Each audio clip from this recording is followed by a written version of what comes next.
So நான் ஒரே ஒரு விஷயம் தான் சொல்றேங்க, படைத்தலைவன் ஒரு அனிமலுக்கும் ஒரு மனிதருக்கும் இருக்கின்ற அந்த அன்பின் பாலம். ஒவ்வொரு வீட்லேயும் நம்ம டாக் வளர்க்குறோம், பெட் அனிமல்ஸ் இருக்கு.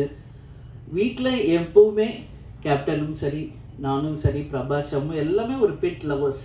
நம்ம வீட்டில் எவ்வளோ டாக்ஸ் இருக்குன்றது உலகத்துக்கு தெரியும். அவங்க அன்பை வளர்க்குற கிளி எத்தனை இருக்குன்றது உங்களுக்கு தெரியும்.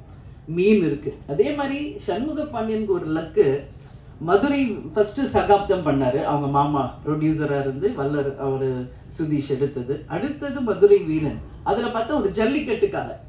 இதுல எப்படி தம்பி எப்படி யானையோடையே பழகுறாரோ அது மாதிரி அந்த ஜல்லிக்கட்டு காளையோடையே அவ்வளோ ஒரு பாண்டிங்கா தம்பி பழகியிருக்காரு. அப்போ அம்மா நம்மளும் ஒரு ஜல்லிக்கட்டு காளையை வாங்கணும், வளர்க்கணும். அவங்க கேட்டா நான் நோவே சொல்ல மாட்டேன். கேப்டன் கேட்டாலும் நான் நோ சொல்ல மாட்டேன், பசங்க கேட்டாலும் நான் நோ சொல்ல மாட்டேன். ஏன்னா யாரெல்லாம் ஒருவர் பெட் லவர்ஸா இருக்காங்களோ அவங்க அத்தனை பேரும் நல்லவர்களாக தான் இருப்பாங்க.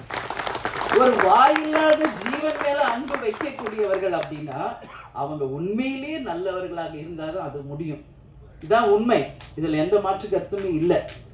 அதனால கேப்டன் கள்ளழகர்ல நடிச்சப்போ அந்த யானையோட அவ்வளோ அவருக்கு பாண்டிங் ஆயிடுச்சு. என்கிட்ட போன்ல கேட்டார், நான் கூப்பிட்டு வந்துருவா வீட்டுக்கு அப்படின்னாரு. தாராளமா உங்களுக்கு பிடிச்சா கூப்பிட்டு வாங்க, பட் நம்ம வீடு சின்ன வீடு, உங்களுக்கு எல்லாருக்கும் தெரியும்.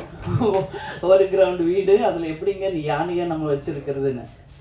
ஆனா அதேதான் சண்முக பாண்டியன் படைத்தலைவன்ல நடிச்சுட்டு 5 யானை. அதுல மணியன் அவருக்கு ரொம்ப ஃப்ரெண்டு. இன்னும் 2 யானை பேரு பிரேமாவா